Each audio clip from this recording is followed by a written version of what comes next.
Tell me that it's evolution. Well, no, we don't love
Liberation Force. Its purpose? To defend human freedom against Cobra, a ruthless terrorist organization determined to rule the world.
Alright, let's take a look at how things are going here.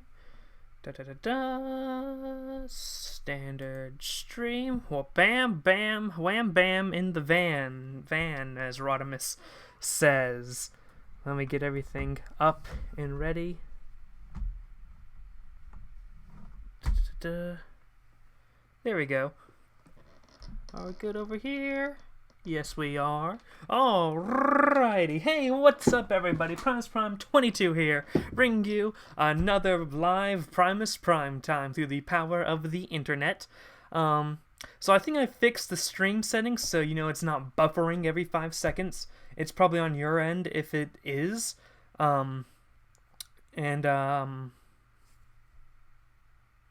only problem is sometimes the stream just stops dead completely for a couple seconds, but then it will sort of come back to life, and I think we can deal with that. If you're watching the stream after the stream's been streamed, yeah, then you'll just see it as if it was a jump cut, really. But yeah, I might be in the middle of a sentence and all of a sudden I'm talking about something different, but that will just be the stream messing up. But there's also a lot of gnats here, so don't be surprised if you see me swatting at the air. But, besides that, I think we're good. And, today was a huge day in the IDW Transformers universe. Huge day in Primax 1005.19 Gamma. We got 7 or 6, I think 7 releases, from that universe. It's 8 o'clock, get over here. I am right here, Chaos. Refresh your stream, probably. But, alright, the topics we're going to talk about are the new comics that came out today, Gem and the Holograms, number 19, Transformers Till-All-Are 1, number 4, ROM, number 3, Micronauts, number 6, Action Man, number 4, let me scroll, ROM Revolution, number 1, and Revolution, number 1, in that order, because that's the order they happen in, and a lot of the stuff leads right into, Revolution. So, another gnat. Anyway, let's start with Gem and the Holograms. So, let's see. YouTube just said the stream is at good quality, which usually means it's about to go down. But, alright. Gem and the Holograms number 19. We start the Enter the Stingers, story arc. We see the Stingers, which we saw a little bit sort of Easter egg popping up here and there. I can join the conversation tonight and not be confused. Yeah, we've seen the Stingers a little bit in previous Gem issues, but now they're really taking the front stage.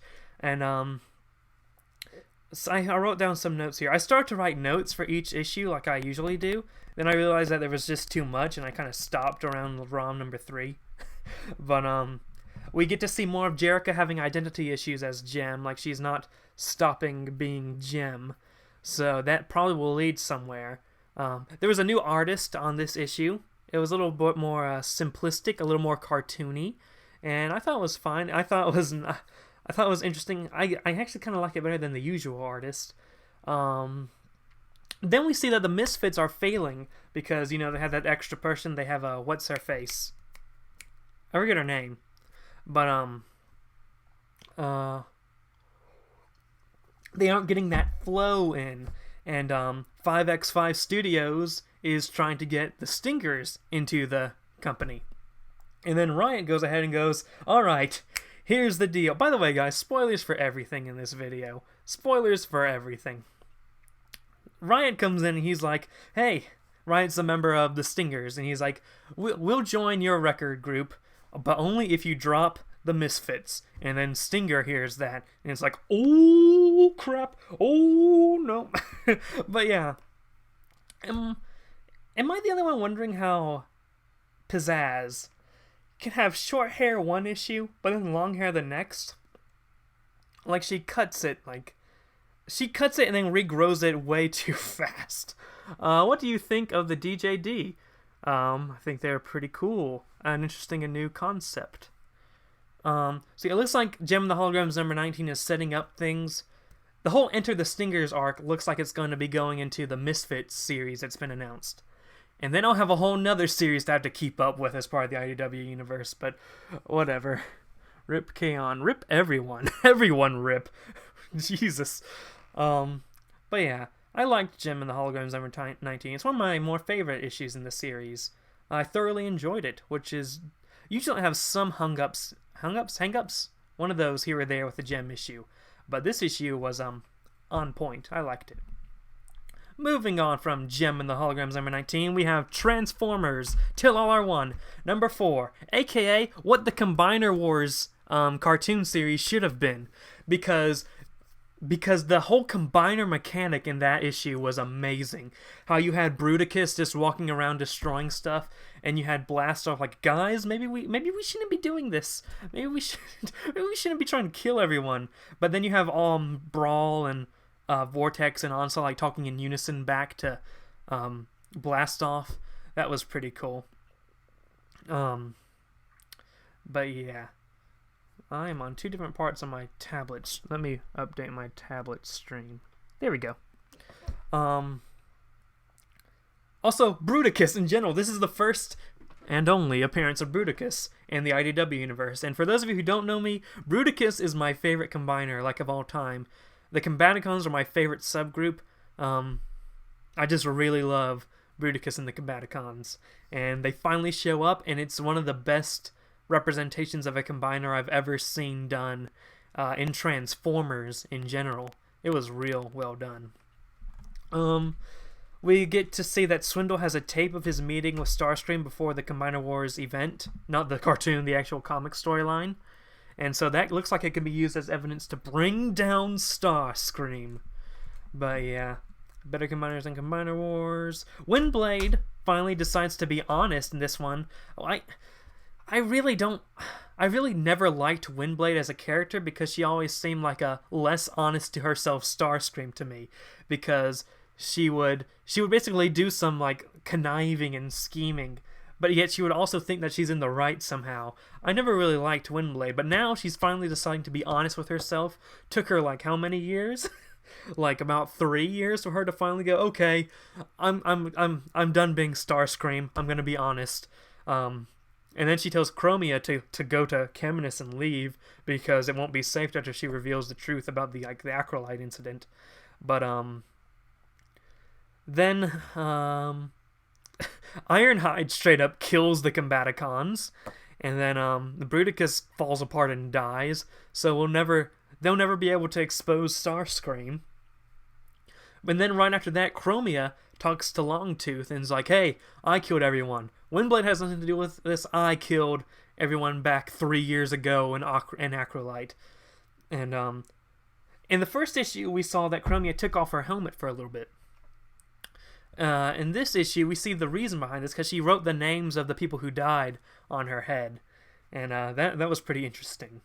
But now Chromia is sort of sacrificing herself for Windblade, and that was honestly a touching little scene. This whole issue was depressing, real emotional, and I love it. I really love issues that can pull at your heartstrings. Alright, the art was absolutely beautiful on this issue too. Death of Combaticons, proof on Starscream, Ironhide kills the Combaticons, names of murdered on her head. Yeah, and Windblade just standing there alone is what I use as the thumbnail for this, because I thought that was a beautiful piece of art right there.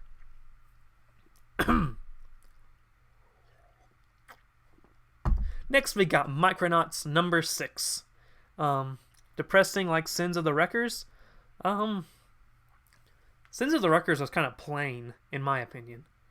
It didn't really... The beginning where it revealed that Prowl was behind so many deaths, that was pretty interesting, but besides that, it wasn't really... I don't think Sins of the Wreckers was depressing. My stop motion project is going great so far, to reach 40 minutes. Oh, that's awesome, man. 40, that's a lot of pictures. I took so many pictures when I did 30-second stop motions. Jesus. Alright. Micronauts number 6. So after Oz got stabbed by what is his name, Wraith, he has this weird dream type thing where he sees the time travelers and he's like, you have to find us, you have to go through the entropy cloud. And he's like, okay. And then he comes back to life because the time traveler revives him. But also the Biotron he's in just copies his personality. And now it's like there's two Oz's running around, and it's ridiculous. Welcome to Machinima Combiner Wars, where there are no combiners. Yay. So yeah, I want to know what the proper spelling for Baron Daigon is, because we've seen Daigon and we've seen Daegon, sometimes both in the same issue, including this issue. And I really get irritated. What is his name? Is it Dagon or Daigon? I don't know. But we see him fight with Baron Karza, and we get to see them both in their interchange forms, and they're both like weird centaur things. It's a little weird, but yeah. But anyway, Oz and the Micronauts get out onto the Heliopolis, and they leave the ship, and and Oz is just like, we're going straight into the entropy cloud, and everyone's like, are you crazy? And he's like, yeah. Do you guys trust me? And like, they don't say anything, but they go through the entropy cloud, and that's where the issue ends. But we know what happens to them. We know that they end up in the IDW universe. Yo, Daniel Adkins, what up? And just on cue, we're going to be talking about ROM number 3. But finishing up thoughts on Micronauts number 6, I thought it was interesting as a setup towards their role in Revolution. And yeah, can't wait to see them pop up. I thought the art of Daigon and Karza fighting together, that was a cool image. When you gave Machinima the ability to create a Transformers series, make hype for Victorion, but it does nothing with her. Yeah. Had that whole prelude thing, and then she just pops up in the actual series like out of nowhere. Alright, ROM number 3. We have Dirge attacking Rom and Camilla, but then Rom wards her away. Darby got captured by Dire Wraith's like countdown and stuff, and they give her a gun that can hurt Rom, which is interesting. Countdown references that they're making body armor to try to fight Rom, and we'll get to that when we start talking about ROM Revolution in just a little bit. But let's see, what else do I have? Camilla and Darby and Rom all meet up together, and now we have the Three Musketeers all together. It sounds like the members of the Soul Star Order work together, like in partners, like in pairs. And it's sounding like Rom isn't, how do I say this? It's odd that he's alone, is what they're trying to say. But they created the best villain ever, Star Blob. Oh, God. God. Star Blob. Oh. Oh, what were they thinking? I have ROM thoughts with the Revolution tie-in. I will get to that. So yeah, Rom seems to be alone with no partner, which they're making it sound like it's not something the Soul Star Order people do. So it's interesting to see where that goes. Why is Rom here? And then make the plan to sneak Rom into the Vandenberg air base. Yep, we see how well that works, because in ROM Revolution he's out flying about. But one of the cooler moments was when Dirge was talking to their brother. I don't remember if it was a he or she, whatever Dirge was. But they start talking about the Cybertronians, and like they talk about how they've avoided Cybertronians for so long, but now they're making some sort of scheme that involves the Transformers, and that's a little sketchy. How are we going to involve the Transformers in all this? What are the Dire Wraiths doing there? Can the Dire Wraiths become Transformers? That would be weird. So if the Dire Wraith became a Transformer, that would be an alien in disguise as a robot in disguise. Like, already with Transformers, you have the element that they're hiding among the populace, like in their vehicle mode. But then, surprise, they're not really a vehicle, they're a giant robot. Surprise, they're not really a giant robot, they're also a weird alien thing that's more a different alien. Imagine someone's first encounter with a Transformer, like, I have a car. Oh no, it's a robot. Oh no, it's a different sort of alien. What was the point? That, from a plot standpoint, would be weird.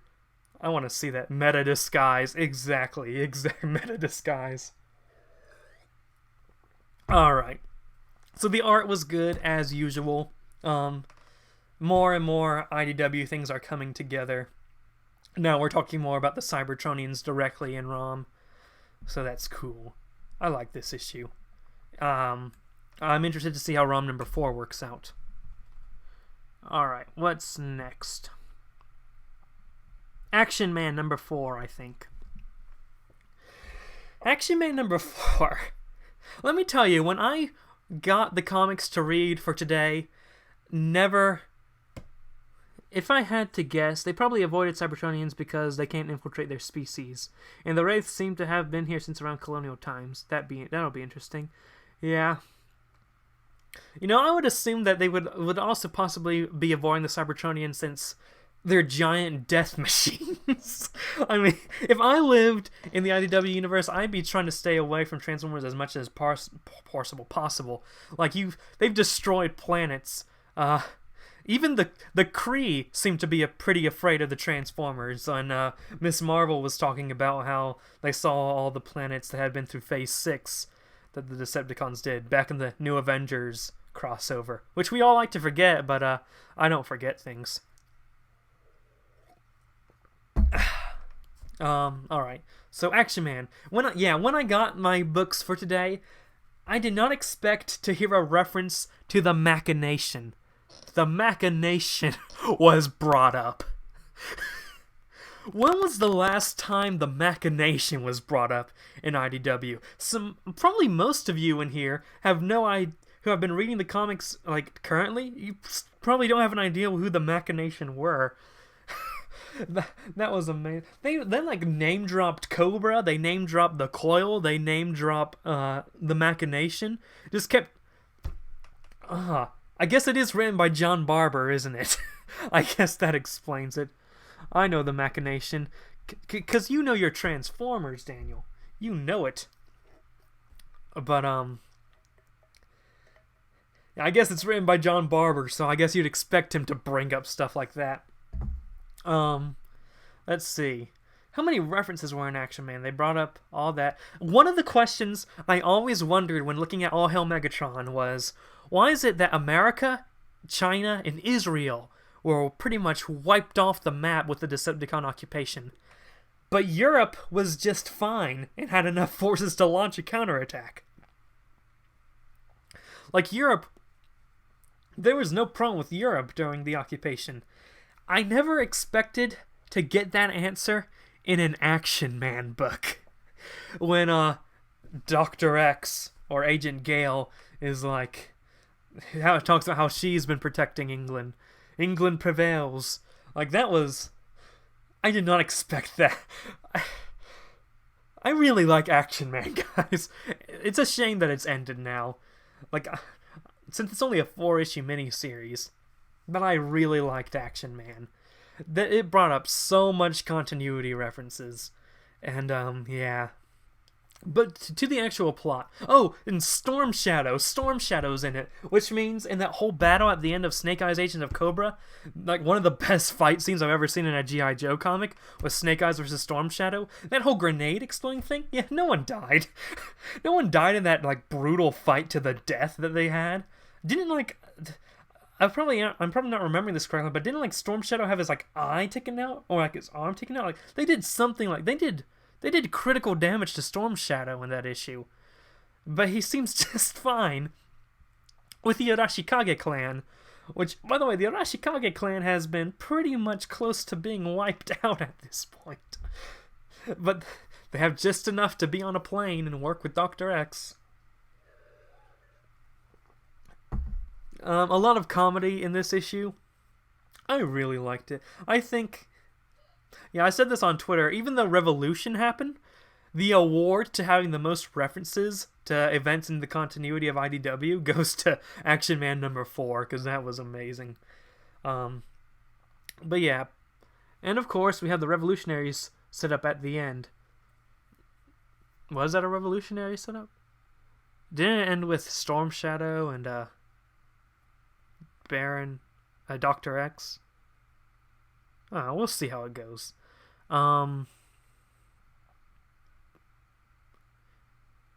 Yeah, it's really no point to go up through the whole plot of it, because most of it's jokes, and most of it's continuity references, I already said.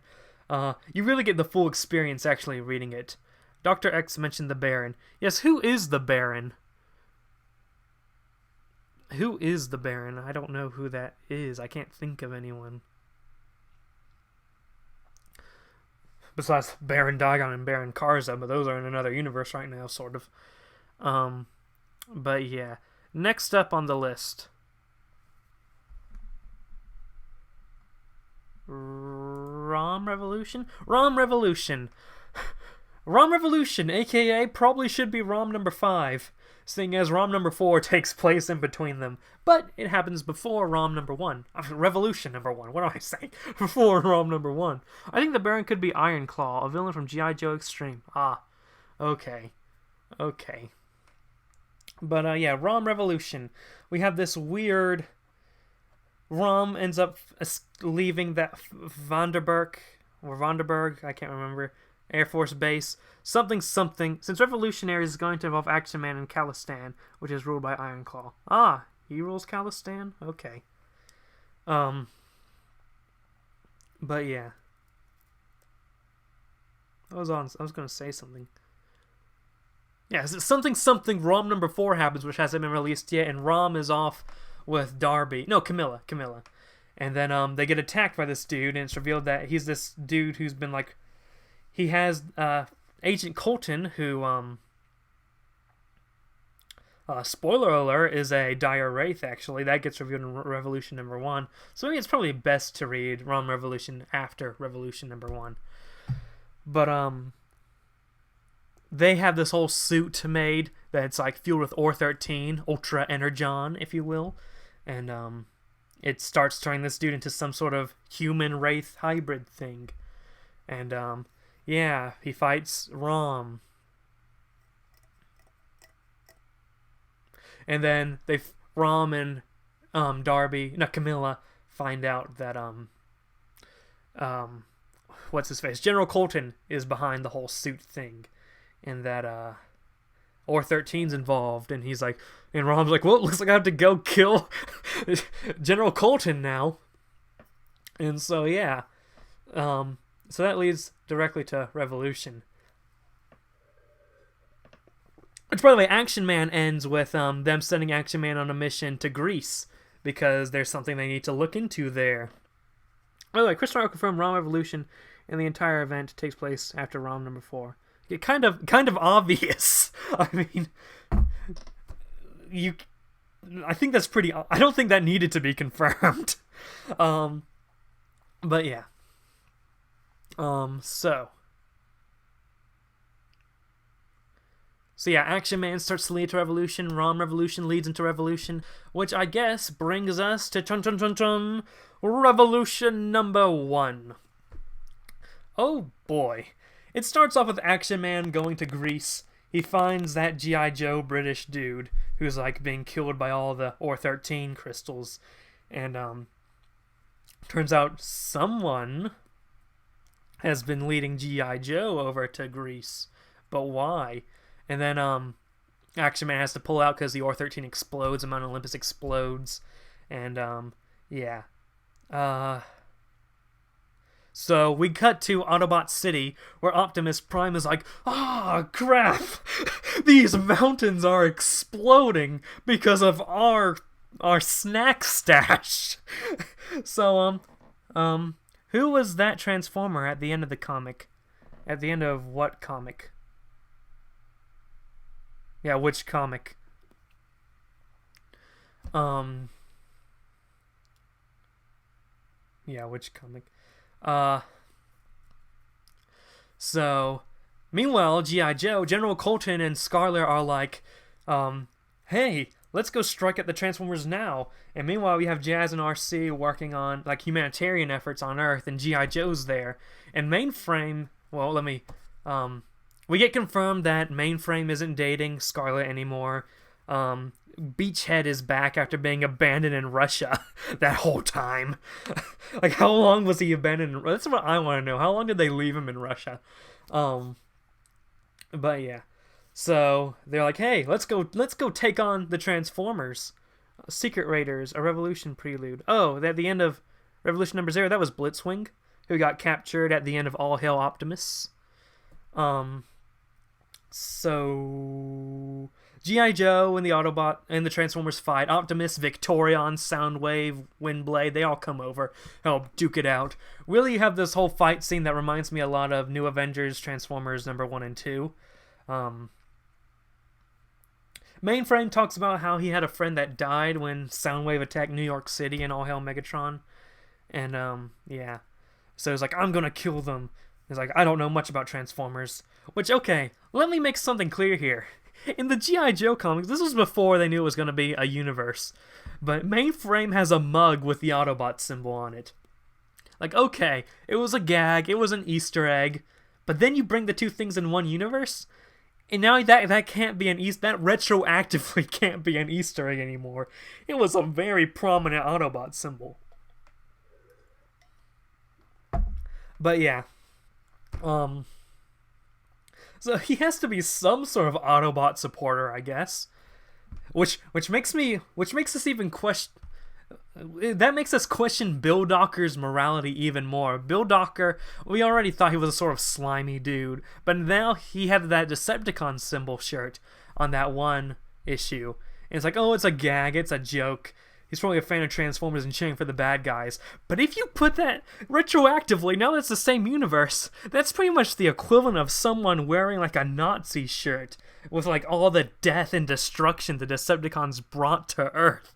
Like, Bill Docker, what is your problem? Jesus Christ. But yeah, Bill Docker has that Decepticon shirt. But anyway, back to Revolution. Mainframe tries to kill Soundwave, but Soundwave shuts everything down. Eventually both sides calm down, like, okay, we're chill, we're not gonna fight anymore, let's talk. And just that moment, Rom comes swooping in, straight up blasts General Colton to pieces and a few other Joes, then just flies off. It kind of pissed me off that Optimus Prime was all like, hey, let's talk things out, and the Joes were like, no, we're gonna keep shooting. I mean, I don't know. I think that's a fine thing for Optimus to say. G.I. Joe, you have to think they're the defenders of the planet. There's these giant alien robots. I thought it was within their characters, at least. Especially G.I. Joe and IDW haven't known to be the most moral of units. But yeah, Rom comes in, just blasts a couple people apart, flies away. Scarlet's like, you just killed freaking Joe Colton! But of course, they're all dire wraiths. So, Rom flies off. G.I. Joe thinks that was a Cybertronian. Optimus Prime's like, aw, crap, they're gonna think he's a Cybertronian. They start fighting some more. Until the Autobots are like, let's just get out of here. Let's just quit. This has been a bad day. This has been a very bad day. And in hindsight, Colin being a dire wraith kind of pushing the Joes makes sense. Yeah, it does. Which makes me wonder when Colton was replaced. Because he could have been replaced like in between the fall of G.I. Joe and Revolution. And so he's like, oh, blah, blah, blah, there. He could have been placed when he took command of G.I. Joe back in 2011. He could have been replaced back during his action team days. And if he was replaced during his action team days, that would be a bit problematic. Yeah, that's the question. Because the repercussions of when he was replaced. I mean, if he was replaced between, okay, fine. If he was replaced in the 60s, that's an entirely different ball game. So I think it's all up to speculation. Until they reveal more. But yeah. How does Revolution end? Revolution ended with Scarlet saying, we'll kill Cybertronians. Okay. It didn't have the strongest of cliffhangers, but it did have, Colton being vaporized. Or Colton being vaporized. Which makes me wonder one thing. Does Miles know? What if Miles... Oh yeah! What if Miles Mayhem is colluding with the Wraiths? That's a good point. Yeah, it would have to be Wraith Colton, because it's too soon. It had to be Wraith Colton who's like, Miles, take Blitzwing and learn how to stop the Cybertronians. Oh, wow. So maybe that's what Dirge and his brother were, or her brother, I don't know. Dirge and their brother were talking about with intervening with the Cybertronians. Huh. The plot thickens. But yeah, remember back when Revolution was announced and I was very, very hesitant, borderline upset. Yeah, in case you can't tell right now, I'm really liking Revolution. I think it's a good ROM. You know what I'm saying? I can't wait for next week. That's gonna be fun. Is Revolution #2 coming out that day? Is Revolution a weekly book? I don't remember. But I mean, we aren't going to get much beyond. I guess, is that where Micronauts Revolution comes out? Because we still have all the tie-ins. Yeah. So many series coming out in this universe. How many series are going to be coming out? We have Revolution. Action Man just finished, so I won't count that. Micronauts. When G.I. Joe comes out, we'll have G.I. Joe. We'll have Mask. ROM. Gem and the Holograms. The Misfits. Transformers. Till All Are One. More Than Meets the Eye. Which, Transformers and More Than Meets the Eye are going to be gone, but in their place we'll have Optimus Prime and The Lost Light. Oh boy. That's 10 Revolutionaries. To my count, once Revolution is over, we're going to have like 11 books. That's amazing. Why can't we just have fighting giant robots? Why all the humans? Believe it or not, there's more to the Transformers universe than just Transformers. But yeah, I am excited about Revolution. I think this is adding a whole lot more depth to Transformers. Like, this is the most depth, not including, like, this is the most variety and depth we've had in a Transformers universe ever, I think. Because, I mean, in the cartoon universe, you had a lot of stuff, but they never really crossed at all.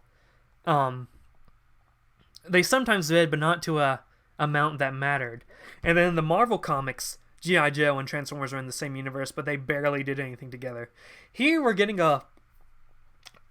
Are they going to be fighting humans? I'm glad it's G.I. Joe and Mask. Yes, that's better than just plain old humans. Listen, I'll take G.I. Joe and Mask over Rad Carlos and Alexis any day. Which is saying much, because I kind of like Rad Carlos and Alexis. At least when they're older. Not so much in Armada. Not so much in early Armada. I'm getting off track. But this is the most variety and depth we've ever seen in Transformers. We're buffering. Okay, that's done buffering. Okay, we're done buffering. Alright. So yeah. Anything else? No, I'm really liking this. This is cool. I think this is something new that we haven't seen done in Transformers, like, ever. And it's rare we get something like that. I always liked that Transformers wasn't alone in its universe. I always liked that it could stand as its own, but I always liked that it could also have things like G.I. Joe and as far weird as Zoids be somewhat related to it. And, yeah. So, yeah. That covers all the topics. So, how long have we been streaming? An hour, take away about 30 minutes. About 30 minutes. Okay. So,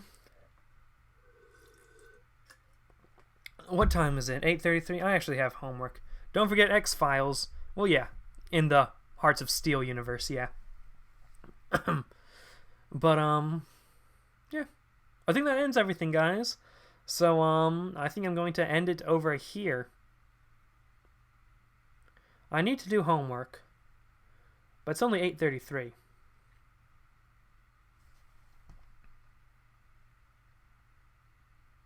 See, here I'm at a conundrum. Do I want to keep going? I could keep going. Homework, menace to all Transformer fans. Yes, it is. It's not really a big homework thing, though. It's literally one question that I have to answer, I think. Yeah. And I have no school on Friday, so woo. But yeah. Homework is lame. Homework is lame. But I guess you guys have like school and stuff to do in the morning. Yeah, I'll end it here, guys. But thank you guys so much for coming out. We recently hit 1,000 subscribers, which... Holy crap, guys. 1,000. Connection to the server lost. What's this?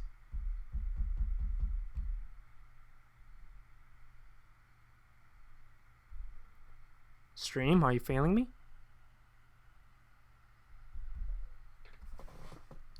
Okay, I just lost the stream on my tablet, so I better wrap this up quick. But yeah, before you quit, okay? I hope my stream hasn't failed yet.